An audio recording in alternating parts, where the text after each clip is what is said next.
હવે દોસ્તો જેનું ડીજી ફાર્મમેડમાં લોગિન થઈ ગયું છે એના પછીની પ્રોસેસ શું છે, એના પછી શું કરવાનું છે તેના વિશે વિગતમાં વાત કરીશું. Hi guys, welcome to my channel medicine knowledge. I am Harshad Panchal, pharmacy. દોસ્તો આજના વિડીયોમાં આપણે વાત કરીશું કે ડીજી ફાર્મમેડની અંદર લોગિન થયા પછી શું કરવાનું છે.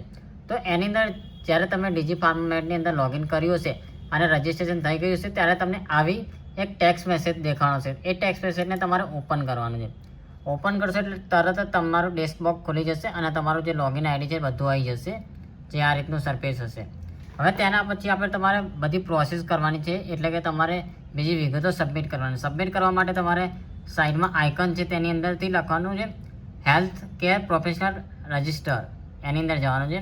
તેની અંદર તમારી બધી ડિટેલ હશે એ સબમિટ કરવાની છે. જે સબમિટ કર્યા પછી તમારે આ રીતનું સરફેસ દેખાશે.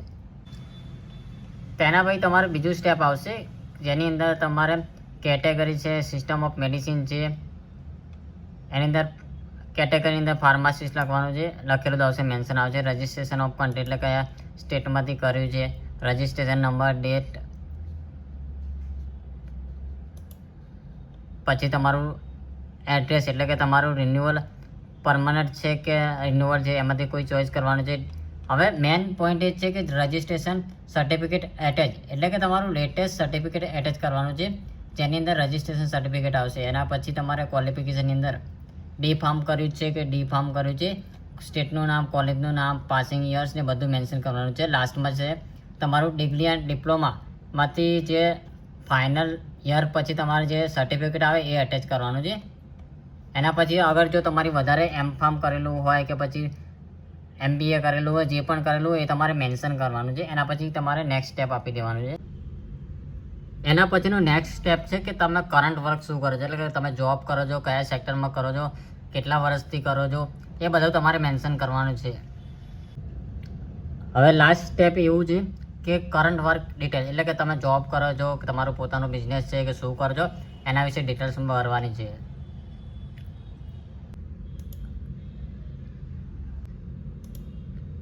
આ પછી તમે સબમિટ આપશો ત્યારે તમારે આધાર કાર્ડ નંબર અને આધાર કાર્ડનો OTP નાખવાનો છે. તેના પછી તમારી ફૂલ ડિટેલ સબમિટ થઈ જશે.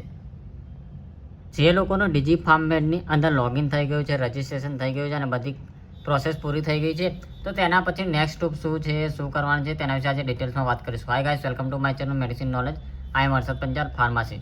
દોસ્તો તેના પછી તમારે આવી જવાનું છે સીધું કે જ્યારે તમે ડીજી ફાર્મમેડની અંદર લોગિન કર્યું હશે અને તમારું રજિસ્ટ્રેશન થઈ ગયું છે તો તમને ટેક્સ્ટ મેસેજ આવ્યો હશે.